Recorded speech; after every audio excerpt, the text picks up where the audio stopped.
sono stati presentati questa mattina durante un convegno organizzato dalla provincia di Treviso e dall'ARPAV 2 volumi di recente pubblicazione sul contenuto di metalli e metalloidi nel suolo. Sentiamo. Ci troviamo di fronte alla sede della provincia di Treviso, dove si è tenuto il convegno Contenuto di metalli e metalloidi nei suoli. Contenuto di metalli e metalloidi nei suoli, è questo il tema del convegno di oggi?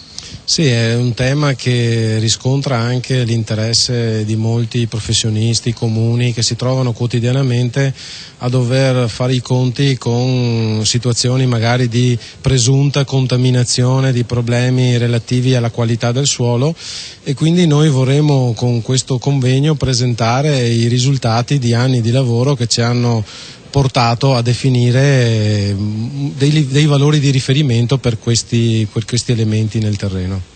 Sono stati pubblicati anche 2 volumi sull'argomento.